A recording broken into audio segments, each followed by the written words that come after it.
You are Locked On Vandy, your daily podcast on the Vanderbilt Commodores, part of the Locked On Podcast Network, your team every day. All right, thanks for making Locked On Vandy your first listen each and every day. If you need a second listen, Locked On SEC, right down there. Chris Gordy is doing a fantastic job covering the entire conference. It is week 1. We do play actual games this week. No more scrimmages, no more worrying and living and dying over practice reports, over, who's going to win the third string quarterback battle. None of that, man. It is game week. Here we go. And this matchup, I said that it has potential to be a trap game. I said the conditions were right.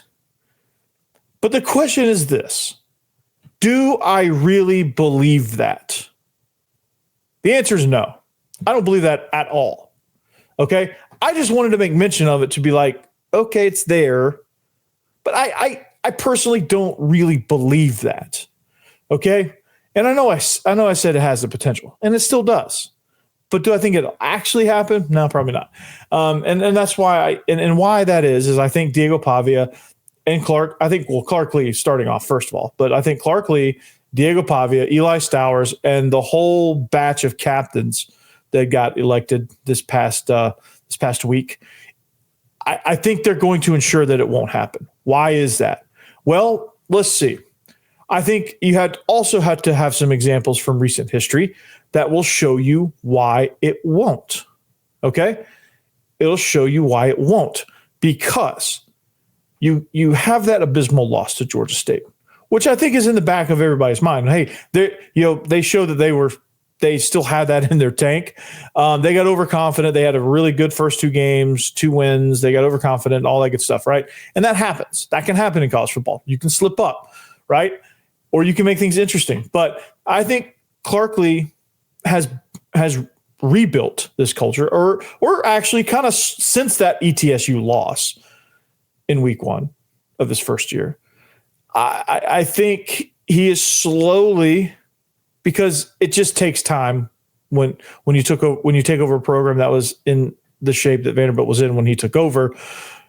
It takes time, first of all, but I think he's built a culture now that has gradually improved, except for that brief dip in 23, that it is improved to the point to where I think the focus is there.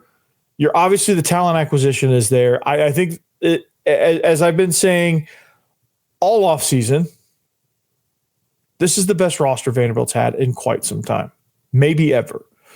And this roster is too good to have that kind of slip up. This roster is too good, packed with too many veteran leaders, for them not to come out and say, all right, we're going to treat this like it's Alabama.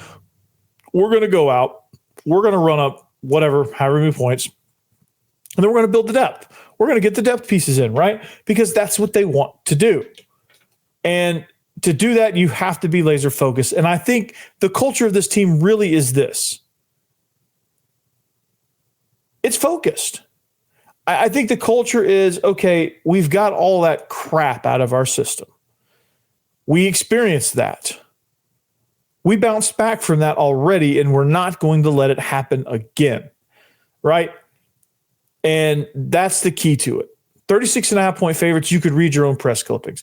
That's why I said the conditions are right. Because it's a 36.5-point spread. And it's easy to feel yourself a little bit and be like, okay, we're there. We're at 12-0. Here we come. And then go out and struggle and get a struggle win. And your starters are deep into the fourth quarter when they really probably shouldn't be. Like the fourth quarter should be for like the walk-ons. Like late in the fourth quarter, you should be on Jeremy St. Hilaire as your quarterback, right? Getting some reps.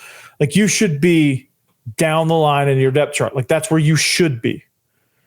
And I think, honestly, I don't know if how far they'll get down into their depth chart, but I do think they're going to have a chance to get pretty far down into their depth chart because, to me, even though the recipe is there, even though the conditions are favorable, it's going to be like one of those tornado watches that doesn't really, like, you might get some rain, but like it's going to miss you, right? And there's proverbial tornado warnings, or not warnings, but tornado watches everywhere where there's some upsets that are brewing, right? And it's going to drop down on that respective stadium. But I don't think First Bank Stadium is going to be that, right? Theoretically, you're going to open the south end zone, so there's excitement there. It's first game. It's an early evening game, so you're kind of there getting amped all day long. It's a good family game. The energy is going to be there. This is the last running of Diego Pavia's last dance, and it's just everything is there. Actually, for a special season as well. Like I say, this could be a trap game. It's potential, but also I think this game will either say, okay, this team has a lot to do, and this game will tell us a bunch of different things probably, but I think the main thing it's going to tell us is, okay, this team has a lot of work to do before Virginia Tech, or, okay, we feel really good. Now we just got to prepare for the road environment, and we got to prepare and really turn it on for Virginia Tech and South Carolina, because that's going to be a tough 2-game stretch in week 2 and week 3. So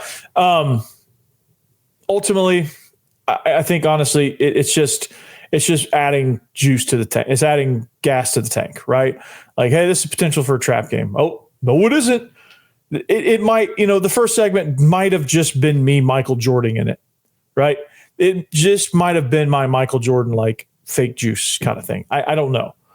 I think the potential's there, but I just don't really believe that, because I think what I've seen from this current culture since Jerry Kill, since Diego Pavia came in, I think it says it's something totally different. And it's there.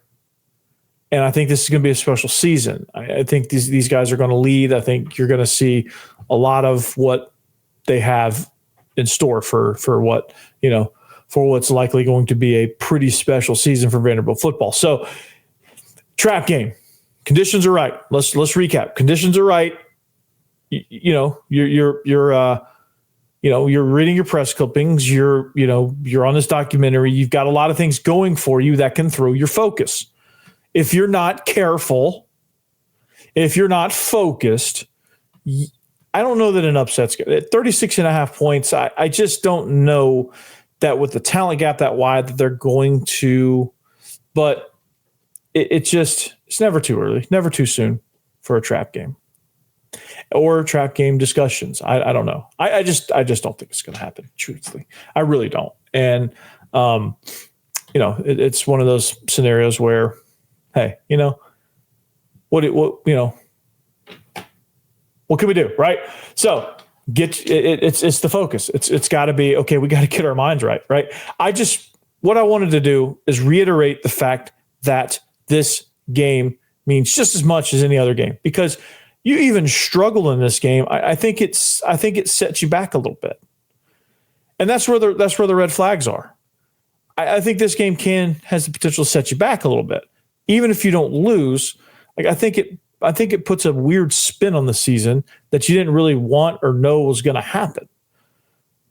That's what I'm warning against. I'm going to put a whole bow on this. That's what I'm warning against.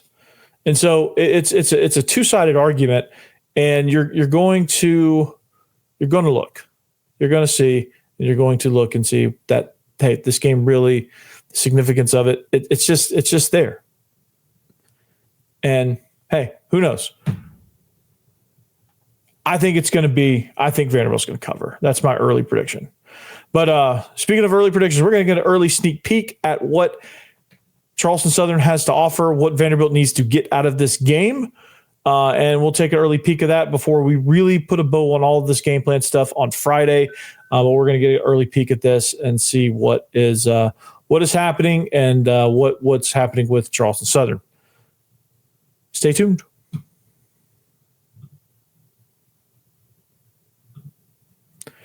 All right, but first, our friends at Rugiet.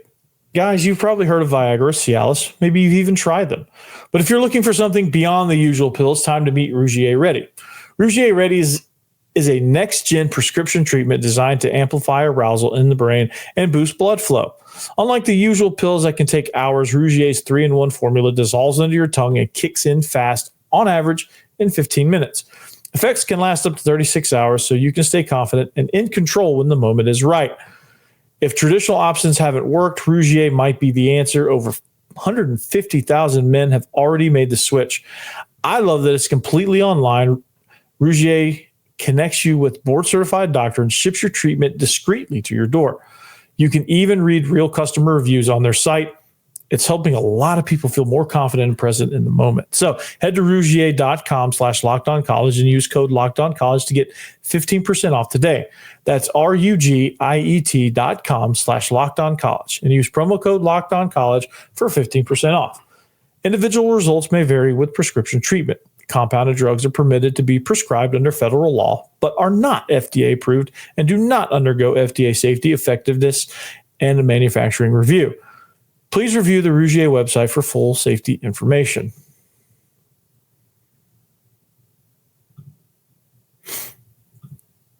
Thanks for watching Locked On Vandy. Remember, you can follow the show at Locked On Vandy on all social media platforms. You can follow myself at Coach Burton36. Like and subscribe on the YouTube channel. Find us anywhere you find your podcast as part of the Locked On Podcast Network, your team every day. Anchor down. Peace out.